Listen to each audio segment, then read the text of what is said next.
All right, welcome back to the Indiana Scratch Classic here from Mike Aulby's Arrowhead Bowl in Lafayette, Indiana. You're watching today's broadcast on Savage Bowling TV. Scott Gilmore and the Hall of Famer, Triple Crown winner, Indiana icon. What else can I add? Mike Aulby here with us in the broadcast booth. And Mike, we've seen some drama here in round number 2, and it's amazing when you look at this, just how many times 1 or 2 pins here and there make a huge difference. I mean, everything we talked about, fill balls and 10th frame finishes and count, all those come down to that. And even though it's not as dramatic or as eye-opening up at the top, it still can be. So, all those things are still in play every time, especially when the scores are lower like that. So. Well, when you take out, Matt Sanders 515 and E.J. Tackett's 460, when you get down, like you're saying, to the cut number and it's 398, 399, and 400, man. Well, and you pointed out exactly the shots. And Zach Rhodes, he had a 6-1 or 6-2, whatever it was, and Vu, the early misses and the spares, and so it's real easy to pick out. Well, and now you're getting to a part of the event where you have quite a few games. Some guys bowled a 4-game qualifying squad this morning. Then you have a couple of games in round 1, a couple of games in round 2, but you also have 10 minutes of practice before each round. And you're throwing a lot of shots. They're getting a lot of play. So things are going to start changing a little more rapidly. You still would expect the first game to be higher, but you would also expect continue to see the Matt Sanders and E.J. Tackett, because of their experience, let alone their talent, but their experience, to be able to handle the moves when they make that jump to the second pair. And that's been the key in both rounds, is what can you do in the second game of each round? Those that have, scored at a premium have done it both games. And those that have struggled have found themselves way in the cut and at the borderline or in the cut now, right? Trying to hang on, yeah. So I think you'll I don't see that changing, yet. Because they are so lined up, those two, that they don't panic when, EJ, I think, left a 2-4-8-10 or a 2-8-10, first or second frame the last round, and came back with 3 in a row right after that. So I just don't you don't see those guys panicking any. All right, 4 minutes left in practice. We're going to take another quick timeout. Before we do, we want to thank our sponsors, Pinheads, Bowling Center in Fishers, Indiana, Motive Bowling, Big Four Sox, Mike Aulby's Arrowhead Bowl in Lafayette, and Indiana State USBC. We'll take a quick timeout. 3 minutes or so left in practice. We'll come back with more here from round number 3 at the 2019 Indiana Scratch Classic.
chat.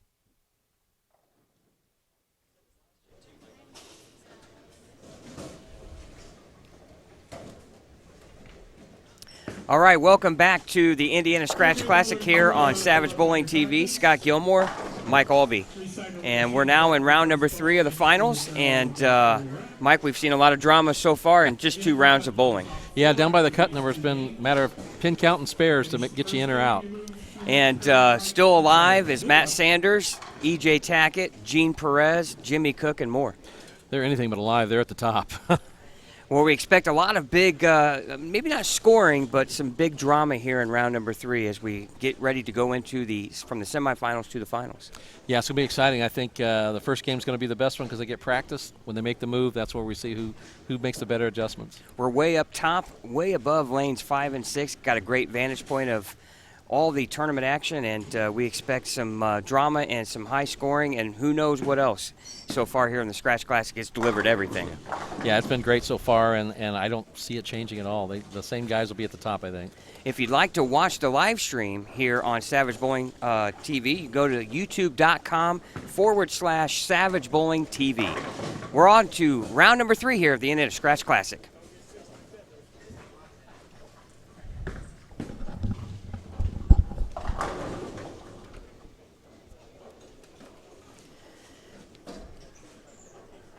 All right, underway here for the finals. We're on 3 pairs, 3, 4, 7, 8, 9, and 10. And on 7, 8, 9, 10, you're going to find Gene Perez, Matt Sanders, and here we have the clash of the urethane.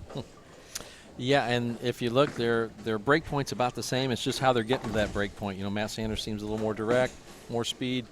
Gene a little more hand, coming around a little more. But if you watch, it's almost identical the last probably 20 or 30 feet. Mixed in that bunch is another great player, Jimmy Cook. Been a great player for a long time, still is, and can strike with the best of them. Then on 9 and 10, it looks like Cameron Bollinger and Scott Tapley and Gary Clark Sr. And then on our other TV pair, 3 and 4, it's Alistair, and I'm going to get this right, Alistair Rutledge, Chris Seyfarth, and E.J. Tackett. That's a strong pair as well. Obviously, E.J. leads the way with that. But Chris keeps finding his way in there. And I think if he can figure out the first part of the game, because he seems to finish strong every game, but it's just a matter of getting himself out of trouble early. All right. Had a fan come up to us. I shouldn't say a fan, but wanted to give a big shout-out to Mr. Bob Wilson, who's watching from Florida. Says we're coming in crystal clear, and Mike, you're doing a heck of a job, he said. He said I was too, but I just thought I'd give you all the Well, thank props. you. It's great to hear from the people out there. And boy, hey, with single-digit weather tomorrow, I think we'll come down to visit you tomorrow. Yeah, Bob, you got an extra room? Yeah. I'm not really excited about clearing off 1 to 3 inches of snow tomorrow. A little too early for me on that, yeah. I was like, what? I haven't even thought about starting the snowblower. It's November. All right, we don't do that. You have a snowblower? I still use a shovel. Well, I got an 11 and 12-year-old, and I'm going to start putting them to work, I think. All right, just underway here. We're in frame number 2 on some pairs. And E.J. Tackett and Alistair Rutledge both with a double. Now Chris Seyfarth with the spare, and he'll strike in the second. They obviously used their practice balls well. They've got them figured out.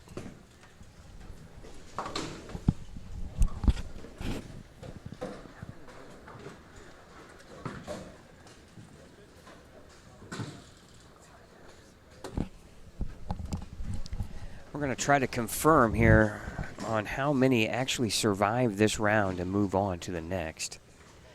In the past, we've had anywhere from like 6 to 8 on the semifinal, and then they take the top 4 in the finals. But we could go from 10 to 6 or 10 to 4. I don't know how that number is going to be. All right, they're going to go from 10 to 4. So this is the semifinal round. We're going to drop 6 scores. The top 4 scores will advance to the TV finals on lanes 5 and 6. So a lot of pressure here, Mike. Yeah, I mean, you don't want to get behind early, that's for sure, because this is the pair you should be getting with your practice balls. 40% of the field here is going to survive. 60% is dropped. So that adds even more pressure. Now getting off to a huge start is so important. E.J. Tackett here on 4 with a double. He's playing much farther in. Oh, my goodness. Beautiful shot. Oh, Matt Sanders. Little chink in the armor there as he big fours it in the third. Looks like he just got around that one. I mean, he just didn't follow it through, stay behind it, and get it to where it needed to go. Broke loose too early. Well, and I don't know if you remember, Mike, last year Matt and Gene were on the same pair in the semifinals, and it really messed up Matt's line. Well, and I thought. And now we got more play on him, so it would make sense that that's starting to break down a little more for him there, inside of his target.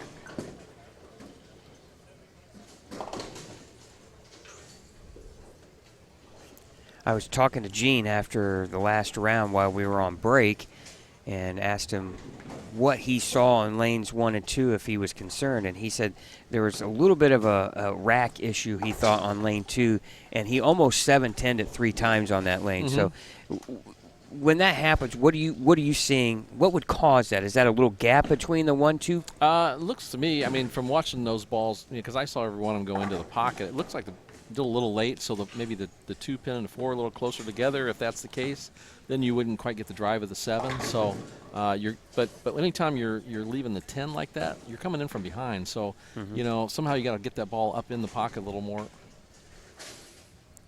You just got to hit a little higher flush. You make it sound so easy. Theories are much easier than the actual doing them. Oh. Yeah, don't say how's that saying goes? Don't say as I do, do as I say, or whatever. Yeah. And Alistair there with a stone 8-pin on lane 4, and an open frame now for Gene in the third. That's really for both the guys there. And Jimmy Cook's got an open as well. Left a 210 earlier in the game. They're all shooting 180 right now. It's 3. And E.J. Tackett with the front 3. And everyone looked pretty darn good. Another 210 for Jimmy Cook. 2-4-8-10 this time. Gorgeous shot by E.J. Flush again. And he's really soft at the bottom with it, right? He's not trying to get it to do too much. That's what's so phenomenal, yeah. To get that kind of power with effortlessness is unbelievable, because he's the one guy that can create the power the two-handers do without overemphasizing his release. Also forgot about Chris Cundiff on lanes 9 and 10. There's 4 on 9 and 10 and 3 on the others, so they're going to get done a little earlier than 9 and 10. So look for the drama potentially to be on that pair as they're trying to figure out who's going to get in and who's not. As we said earlier, the top 4 from this squad out of 10 make it to the championship round. 3:36 our time here in Lafayette. What do you think of that daylight savings time? Do you buy into that, or? Yeah, I guess because I've been around for so long. Makes it tougher. You get used to it, but there's something to be said about at least it not being dark at 5 o'clock at times. So but it's dark in the mornings for sure. But now it's dark. Right when you get off. Yeah, I get off work. It's dark. Yeah. I just wondered. It's like I always like just No, I don't like the 10 o'clock. 10 o'clock at night in the summertime and it's still sunny. I don't care for that much, but makes it hard to get the kids. I got other things to worry about. I guess. Yeah. You don't have to worry about that anymore, do you? No. Oh. Yeah, you're right with that though. It is hard to get them to go to bed, especially when it's still light outside. I know. Oh, Deadwood on 3. I guess that's why we don't live in Alaska, where you get all sorts of issues. Oh man, daylight year. Yeah. Well, wouldn't that be weird? Daylight. That would be hard to get used to. My youngest son, sleeps with a night light on, and it looks like the lights are on.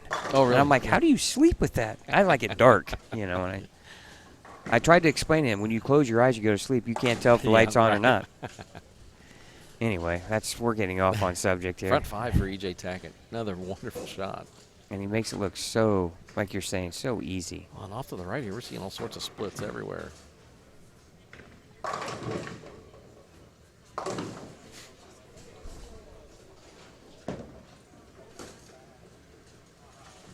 Now Matt Sanders with a spare working in the 5th.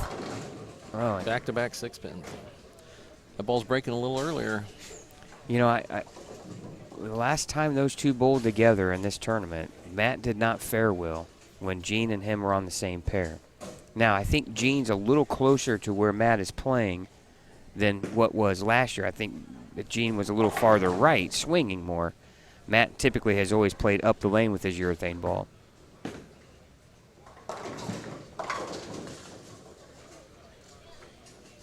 But definitely looks like maybe, and like, you know, so much of it goes into it. What's the pair like when you're there, right? Exactly.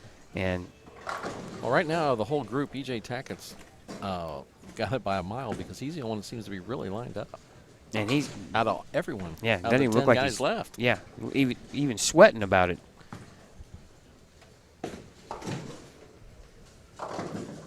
EJ's got 5 in a row, and 2 other guys have a double. That's it. Yeah. One got a turkey and 1 double, and that's it, other than EJ's 5-bagger. Well, he might put a game up here in game number 1 and just stamp his way into, waltz his way into the championship round. Yeah, this is the games where you wish they didn't drop pins. The second time Alistair's left the 3, 6, 9, 10. Jimmy with a solid 10. 10 on a strike. Yeah, that was a great shot. He's had two 10 splits, versions of the 210. Two 8-10 for Cameron after a 3-bagger. Now he's going to go open. And absolutely just eliminate the 3-bagger. Nice shot by Matt Sanders. Comes back with a flush one. Nice cover there by Alistair. Good speed on that last by Matt.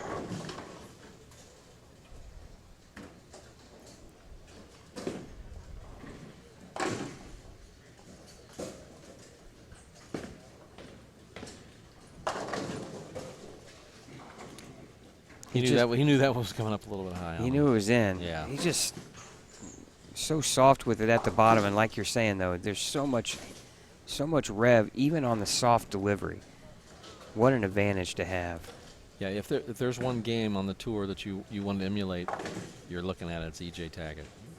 He has performed flawlessly, but also he's worked very hard at what he does, you know, since a young age, and continues to form that way. And you know the thing about it is too, though, that's just a game you can't teach.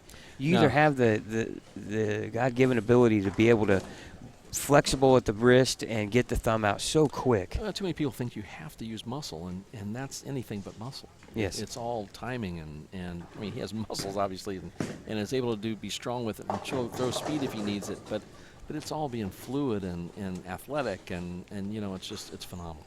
Well, and that's the other thing, too, is even I don't know if you remember the name Michael Fagan. Oh, yeah. But Michael had the Gumby nickname. He didn't leave anything in the bag. No.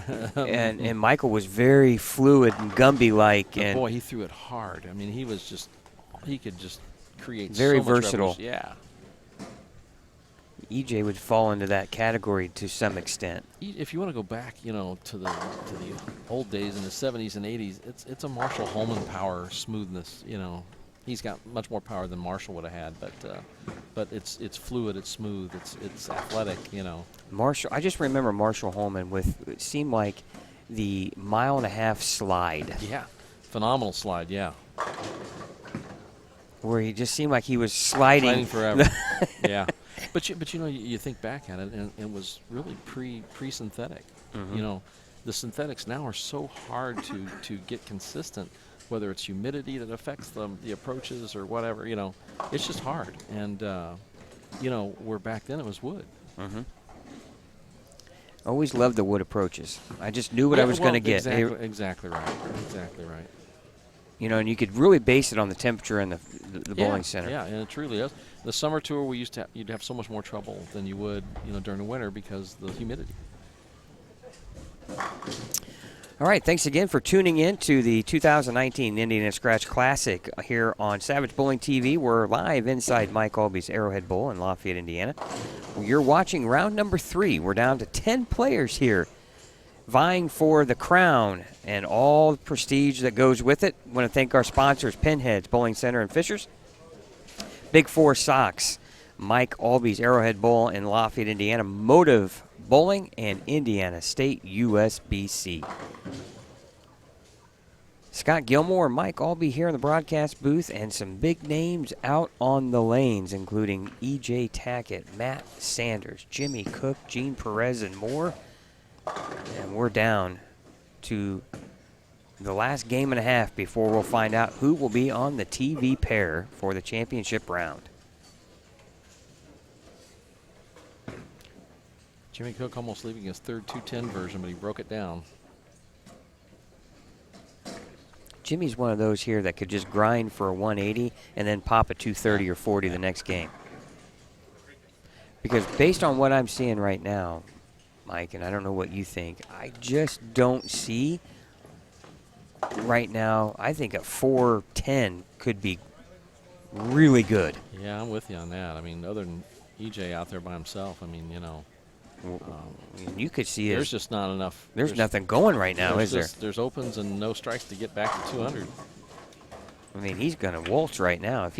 If he strikes in the 9th and first ball in the 10th, unless he just absolutely falls to nowhere. Even at that, nobody's shown any kind of scoring pace to even make that possible. That he couldn't shoot 160 to still get in.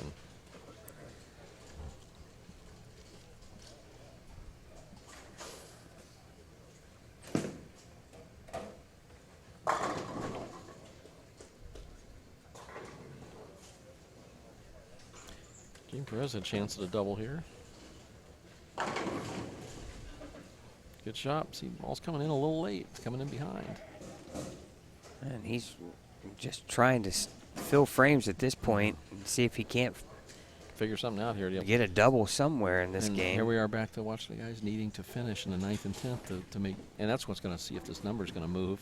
Because we're looking at 180s to 2-0s here.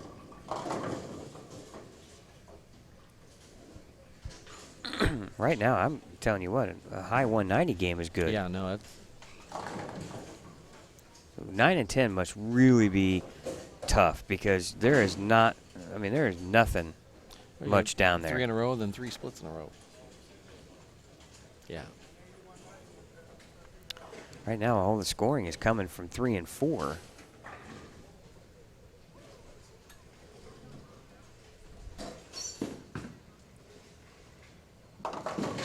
Oh, great break. Jimmy Cook tripping 4 and the 7. Well, that sets up a 190 if you strike out in the 10th, right. And that's a big 10th frame coming up for him. Well, and he's struggled on that right lane all game. Yeah. He's open, spare. Yeah, he had the 210 twice, and he broke last time up there. He broke down the 10 to leave only the 2. Oh, to be that good, Mike. Man. Yeah, it's just way too smooth. EJ now with a double in the 8th and 9th. Can shoot 268 if he strikes out. He's almost to the point where the rest of the other 9 guys say, just go sit down. You're okay. You're in. Yeah.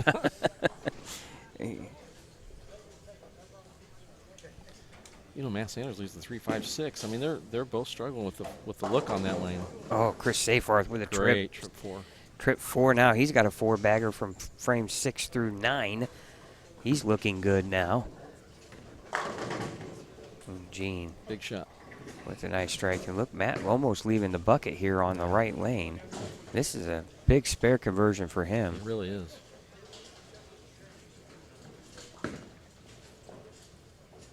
Good cover. And I think he's at the point now where, people might say, does he need to make a ball change? He's not going to make a ball change. No, he's at the point of no return, right? Yeah, I think he wants to stay in that same area. He just needs to find the right speed. Well, he can shoot 195, and like you're saying, Jimmy can go 193, yeah, or it's 170. Yeah, these are big 10th frames coming up.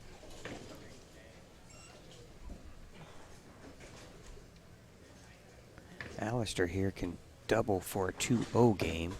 Here's first shot for Jimmy Cook. Great shot. Great shot. First double on the pair, as he says. Boy, he's right, though. Yeah. Man, nobody has anything going. Great shot. 190 could be a great score. Yep. Here's a shot for Alistair on 3 and 4. Light 10. All right, now you're watching Matt Sanders here on the left lane. Pretty ball. Great shot. Much smoother there. Much smoother. So look, first ball in the 10th, top players get it, right? Now E.J. Tackett. Yep. I think he pretty much locked himself in. I don't see him shooting 130 next game. Even at that might be enough. You're right.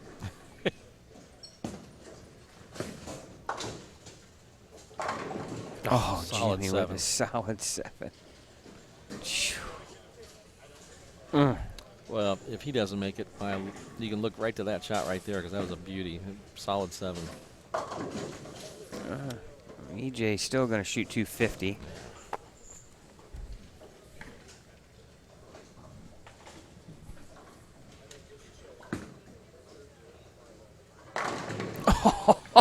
Wow. Matt Sanders with a stone 8. Oh, my goodness. Shot. Great shot. Jimmy threw those last 2 shots really good. I mean, just nice and smooth. There was no extra jump trying to get an extra hit or any extra speed. Just nice and smooth. Let his fluidness at the bottom of the swing guide the ball down the lane. Right now, everybody on 3 and 4 is would be in. Who's coming to this pair, 3 and 4? Is that would be 7 Matt and 8? Sanders and Gene Perez and Jimmy Cook. Well, you would have to say at least Jimmy's going to have a look here on that one. If he, because the guys, all the right-handers here on 3 and 4. I've seen them played it pretty well. Actually, you know what? Only 3 pairs in play. They might just be moving 1 pair to the right. Oh, to the right. If that's the case, that's a huge. That's 4 guys on this pair, which could throw a game. Big shot here from Gene Perez. He can establish himself in the top 4 with the strike right here. Oh, bad shot. He got around that one. Oh, great. That's one of those where you're trying to give extra speed and you get around it too early. Great finish here from Chris Seyfarth. Yeah, great game. He's going to go 230s. with the 6-bagger right now. Yes, he'll be in the 238 if he can strike here. And, boy, I tell you what, that is looking really good.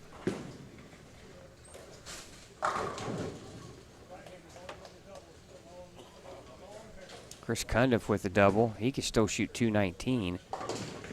Right now, Gene Perez and Jimmy Cook and Matt Sanders are on the outside looking in. But all very, very capable of shooting the game they need. But think about this, though, Mike. Those 3 could be battling for 1 spot. That's true. Very easily. Yeah.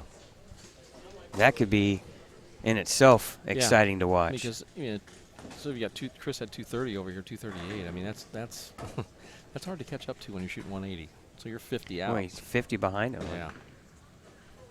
Oh, Cameron Bollinger with 3-bagger, Well, 3 opens, Yeah. 3-bagger. All or nothing. It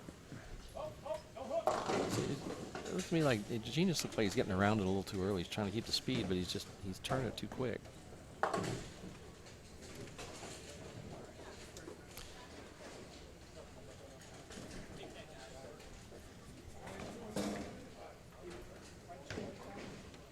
.182, 183, and 185 for all 3 of those players on that pair.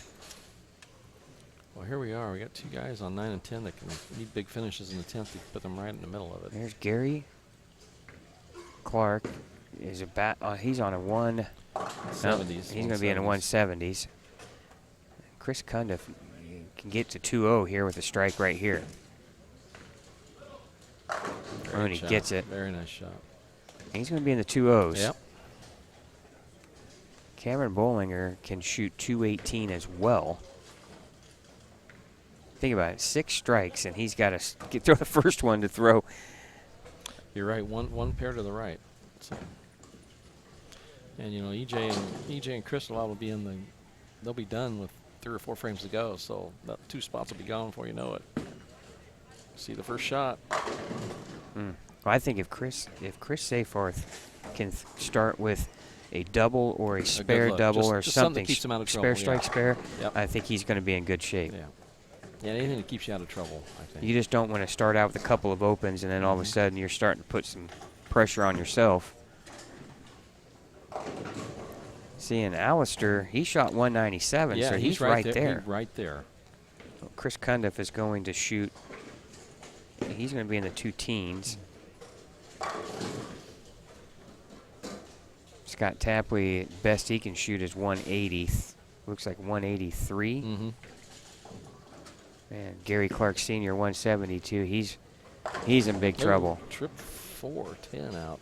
You know, no offense to Gary Clark Sr., but when you don't have the rev rate, your margin for error is so much smaller than these other guys. But yet here's still, I mean, he just keeps plugging away and getting enough. And there's that strike for Chris. Yeah, that's a big shot the first frame because it's been deadly here for so many rounds. Yeah. You know, if you're Scott Tapley, you shoot 180 and you're, you know, really for Gary Clark Sr., he's only 25 pins out of it. But he needs a good one. Oop.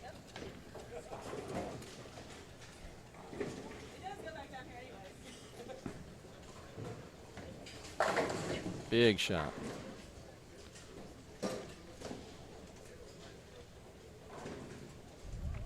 It's been the 2 O's down there. Yeah, Cameron's going to be in the 2 O's. So right now, your top 4 would be EJ Tackett, Chris Seyfarth, Chris Cundiff, and then right now, Alistair, or excuse me, Cameron Bollinger would be your top 4 right now.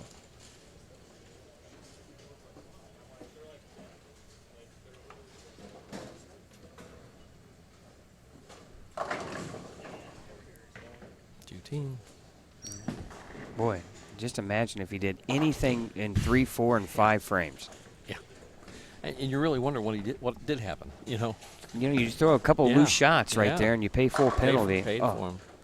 Scott with 182, so you know he is only 27 pins out. 26. He goes with the Matt Sanders and Gene Perez pair and Jimmy Cook. I mean, you got four guys in the 180s right there.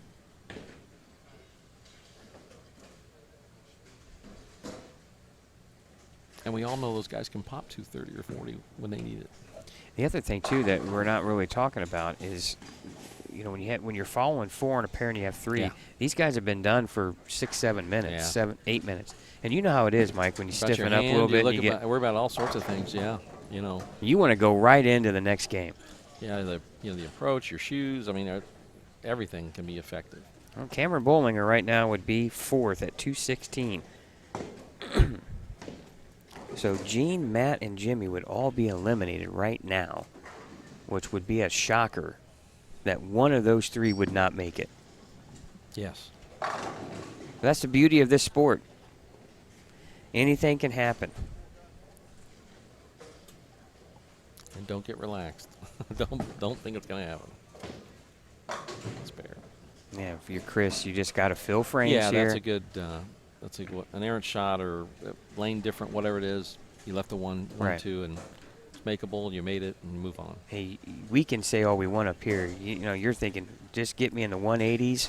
I'm plus 30, and I think that would be unless, you know, at that point you're forcing the other guys to shoot 230 right up against you. But all it takes is, he takes the 3 guys to 180 and shoot 230 or 40 and look out. Yeah. They all go flying by you. This has been the weird thing is scores have gone down in game number 2. Yeah, now you're asking these guys to go up. Exactly. Yeah, it hasn't happened yet, but the talent on that pair is pretty good. So, and you got the other group that was on the end that is going to a pair that just scored pretty well.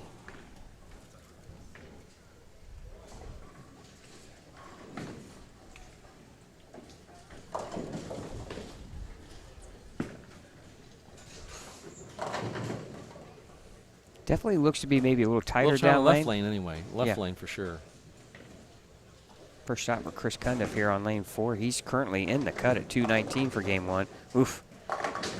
Almost left the 210 and broke out the 2-pin late. Well, Gene, Jimmy, and Matt all start with a strike.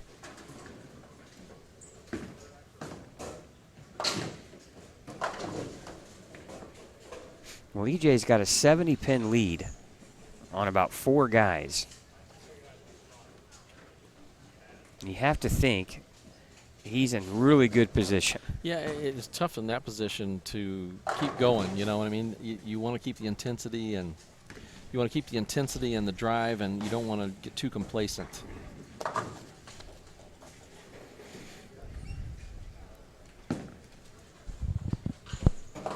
Oh, that's just exact.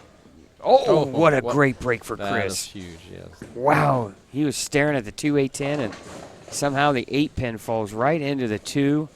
Oh, what a break. Now, what do you do in this situation? You get a great break like that. Now, obviously, you know you want to make the spare, but what's going through your mind at that point? Yeah, great break, deep breath, self-talk, off you go again. It's over. Well, there's 3 doubles on that pair. Gene Perez and Matt Sanders and Jimmy Cook all have doubles. But here's the thing. You got to think that in all reality, possibly could all 3 guys get in? You're thinking that most, maybe 2. Unless, yeah, I mean, unless they're going to need EJ help. or Chris fall apart, they need right? Help. Need help to get that to happen.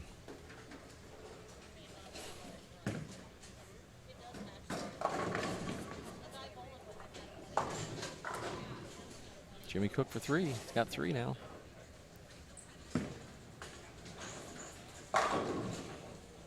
We could have some. You could have 2 guys or those 3 battling for it, and just on that pair, it could be some high drama here just on 9 and 10.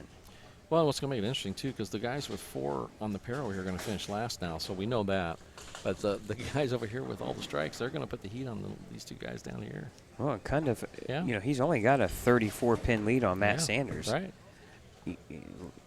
It's already cut in half. And right now, they've already made most of it up. Yeah. 1 slip for Chris Cundiff, and There like that. They're there. And he's behind. Good shot there for Chris Seyfarth. Chris is one of the nicer guys that you'll ever meet. Former Purdue college player. He's come so close in so many of these events. You know, you never root for one guy, but if you do, it'd be nice to see him catch a break and have a chance to bowl for a title. Jimmy Cook now has 4. Very well could be a situation where all 3 of those guys make it. I was going to say, the way they're going, yeah. And what you don't want to do is, if you're Chris or somebody else, is watch, right? Maybe the best thing for Chris Cundiff is to be way away from it. Yeah, you do not want to see that. Matt Sanders has 4.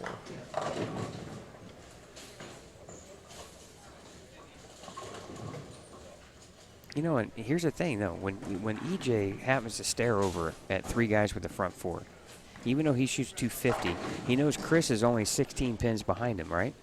He can't, you know, he's got to keep the foot on the pedal, right? He wants to do that anyway, you know, because you don't want to get out of your rhythm. So you want to keep getting as much as you can get.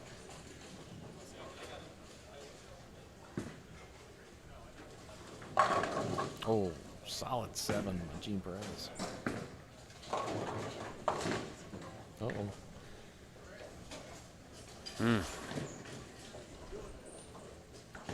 2-4-8-10, 2-8-10. What? Okay, you do that in back-to-back frames. Is that you either have to make a big move with the feet or a ball change? What do you do at this point in a round? I mean, I heard him say something to, you know, why'd you do that? So my guess is he didn't throw it where he wanted to, or didn't throw it the way he wanted to. So, but I don't guarantee he didn't want to do that. You got to get. Oh, Gene just Perez missed. missed a 7.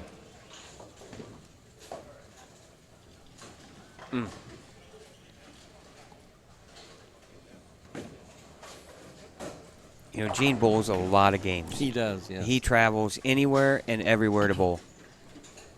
And the torque that he puts on that hand, you would have to think that, you know, and remember, now I'm going to, I had his name, but Tony's passed away, real popular PBA player. Oh, Reyes. Tony Reyes used to say his hand was like hamburger meat, the way he squeezed the ball. Sometimes you just got to wonder how. Yeah, that your hand. Yeah, and it's all about, like you said, all about the pitches in the ball, how you can throw it. It's all at the timing of the release. But, you know, some guys, Mark Roth was that, you know, his hand was always in trouble, you know. Oh, he had more skin. Yeah, it was hamburger. I mean, it was bleeding all the time. I mean, you looked at his hand and it had nothing but skin patch on it. I mean. And back then, new skin. Jimmy Cook and Matt Sanders both now have 5. And Chris Safar just picked up a tough spare. He's got 79 in the 4th. Him and EJ are tied here through 5 frames. Yeah, Chris kind of needed that one. He needs 3 or 4 more. Oh, the 2-4. For Jimmy Cook, yeah. Luckily, the 10 was not there.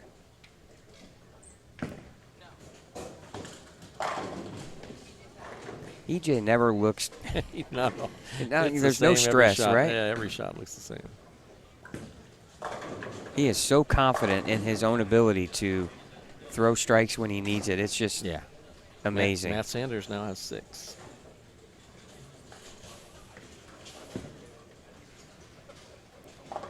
What a difference a pair makes. Oh.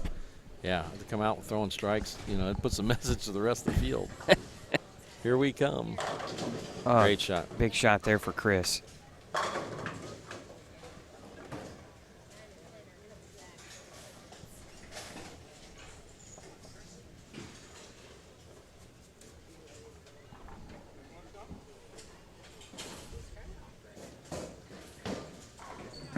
Well, you know, Gary. That's a beauty there, yeah. Gary Clark Sr. goes spare 3-bagger. You know, you just never know.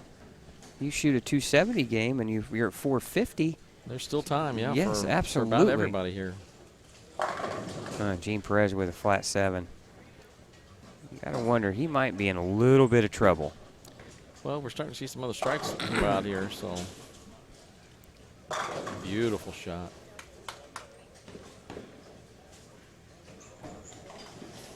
That's where I really, you know, as much as I like to compete, I enjoy that, but it's also nice to sit back and really watch guys who are really good at their craft, you know, execute at high levels. Gary Clark now with a 4-bagger. I'm telling you, there is a lot. It's becoming quite interesting here. You know, and EJ's on a 2-teen pace. 190 pace, actually. Yeah, he's just clean. 190 pace. Big shot here for Chris Safarth. Beautiful. Oh, and he gets it. Beautiful shot. Big shot there. He can actually, he just took the lead from one more strike could take a lead off of EJ for high in the squad right now. This is far from done. It's just amazing how the first game looked like nothing was going on, and now. Matt Sanders, this is a shot for 7 in a row. There it is. He's right there with the lead as well right now. Absolutely. You're starting to eliminate some guys real quick. Couple. Scott Tapley's in big trouble. Alistair Rutledge is in big trouble. Gene Perez is in big trouble. He's got 247 left, but there's a lot of guys that have more. Oh, and EJ just goes 2-8-10. Could EJ be in trouble? Well, Gary Clark with another strike. 5-baggers, frames 2 through 6. If some people throw a few more strikes, then it could be very interesting to it ends up grabs for anybody. Now if you're EJ Tackett, now do you stress a little bit? Kind of now with a 3-bagger after back-to-back opens. Now, here's the thing that you, as you're watching, is does he start scoreboard watching? Now there's Jimmy Cook that's got another double now. He's still in the 270s. EJ, backup ball. Oh, he getting any of them. Mm. Well, he can shoot 203, and he might need all of them. Yeah, he's in the 180s right now. Matt Sanders. Front 8. 8. Well, I think we can say he's in. This is a huge shot for Gene Perez. Cameron Bollinger's still right there. He's shooting 2 teens. Now, if you're EJ Tackett, now you're watching the scoreboard. Fortunate for Chris just to leave the 2-pin. Well, Bollinger's now where Tackett's at. So it's. Oh, Gene gets a huge break. Big break. Well, rolls a 3 out and 310, I think. Wow. There's still 240s left. Wow, there is some. I'm telling you right now, there is some serious drama here in the last 4 to 5 frames of this tournament in round number 3. Big shot here from Gary Clark. Beautiful shot. He gets a it. Spare 6-bagger. Obviously, 3 and 4 is a pretty good pair. Looks to be. I think they liked him how EJ broke him down. Now EJ's starting. He's starting to look at the score. Jimmy Cook was solid 10. Oh, that is big trouble for Cundiff. Yeah. Big trouble. He needs to. I think he needs to try to make it. Sanders with 9. Yeah.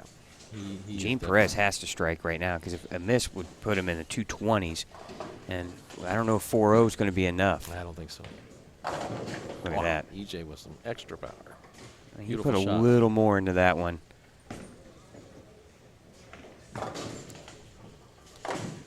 I think Cundiff is trouble. He can shoot 2-0, and I don't know if 204 if he strikes out.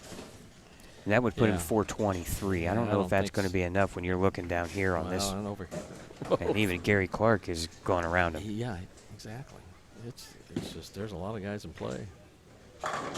Oh, a solid 7 for Chris. Oh, man.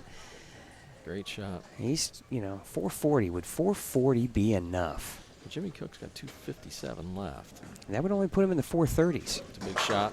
Beautiful shot. All right. I tell you, Chris needs to make this spare. This is the tournament right here for Gene. Got to have it. 7-pin. Looked like a 7 from here. I don't know if No, he got it. Yeah, it looked like a 7. I agree. It looked like one from here. Well, his reaction made it look like a 7-pin. Yep. Cundiff is out. He's going to be in the 190s. I don't think 4-0 is going to make it. Not with what we're seeing here on 9 and 10. Here's the wild card right here. Chad, switch it to 3 and 4. Never mind. Gary Clark with a big. Oh, he missed left. Leaves the 1-2. Oh, first shot in the 10th. I got you. Matt Sanders with the front 9. We also got EJ Tackett on lane 8. Needs to strike out in the 10th for 2-0. You hate to say the guy shoots 250 his first game. Oh. Looks like a 7-pin. Yep. That was the 7. Yeah. He's got Jimmy enough. Cook He's got with the spare. He's got Jimmy enough. Cook with the power. Look at that 6-count washout. Oh my gosh. That's going to knock him out. Well, he needs a spare for sure. If he doesn't cover. Oh, he's done, I think. 229. Big shot. Great shot. 411 for Jimmy. It's a 5-bagger on lane 3 there. And Cameron Bollinger far from done.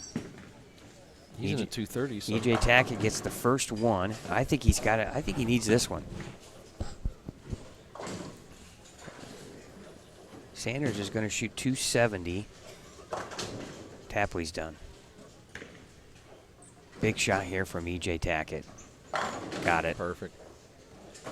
So he's going to stay in the 450s. Just when you think, when you need it, and you just go and execute it. Yeah. Well, here it is. Gene Perez. First ball in the 10th.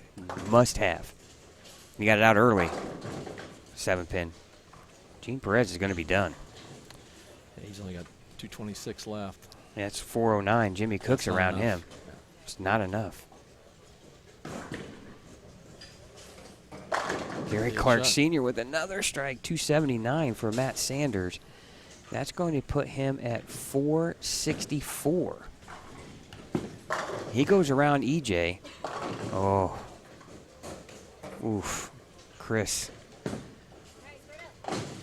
He needs to make this spare, Mike. He's got to have the spare. Because Gary Clark with the 268 could go 440. That would go around Chris Seyfarth.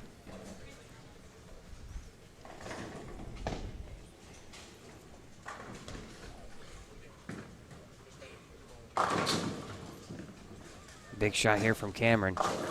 Oh. It's a pretty shot, too. Gene Perez shoots 225. Yeah. 408. Oh, good spare from Chris. He needs 9 or better, maybe all 10. That would put him at 441. I tell you what, if he gets a 6 count or something bad here, that could really be devastating. Yeah, I don't think I want to leave anything on the... You're trying to get all of them. Yeah. Jay Tackett with 203. That's going to put him at 457. Cameron can still shoot 239, is that right? Yep. 249. 249. He's already got 216, so he's going to be... Chris gets all of them. 460s. 441. Left. Right now he's third. And so Clark 268. He can shoot 440. Can't get to him. How big was that 9-pin late kick for Chris Seyfarth? Oh. 4-pin. Well, if he had great finish. Great finish. If he had anything in the first game, that was Gary Clark Sr. would make this cut. Yes, he would. Great finish. Right now, Jimmy Cook. What's Jimmy at? He's at 411. He's going to be out. Bollinger's going to get in. Bollinger, yeah. He just got a mark. I'm not sure you didn't have to do more than that. He's already at 209. He's at 425 right now. He doesn't need anything. Yeah. It's a great game he put together as well. If Gary Clark would have got the first 2 in the 10th, he could have forced Cameron to do something in the 10th. Yeah.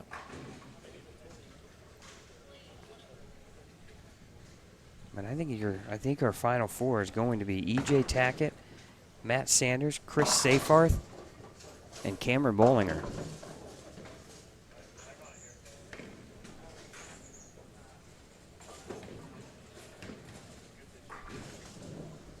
And that's your final.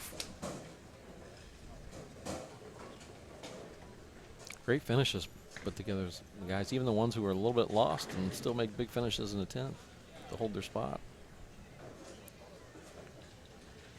Well, this just pretty much just adds to his number.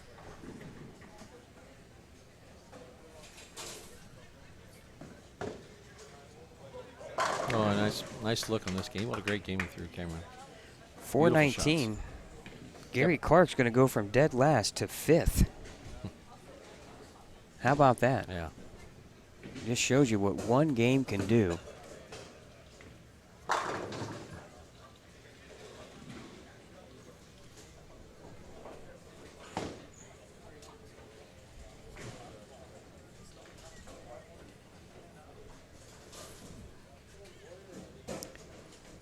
Really, if you look at these scores, Mike, 404, 408, 398, 411, 419. And if you think about it, I mean, we are down to the guys who haven't figured it out, so the best of anybody. So, yeah, I feel for Jimmy Cook. I mean, he just made some great shots just that 10th frame. Yeah, if he marks, I mean, he's singing a different tune maybe. I don't. He could have struck out for 247. If he shoots 247, he would be at 430. He was in the 250s if he struck out in the 10th. Yeah, you're right. Yeah, he shoots 229. Yeah, he talking 28 more pins, 439. Would that have been enough? Because it wouldn't have been, I don't think. 455, it wouldn't have been enough. Yeah, nope. Yes, it would. It would have knocked Chris Seyfarth out. Oh. So your final four, ladies and gentlemen, your round 3 leader with a 464 is Matt Sanders, followed by E.J. Tackett, 457. Then you have Cameron Bollinger at 455 and Chris Seyfarth at 441. That's your final four for your championship round here at the 2019 Indiana Scratch Classic. Mike Aulby and myself will be back here to bring you the final 2 games to determine who will win the 2019 championship. We'll be back right after this.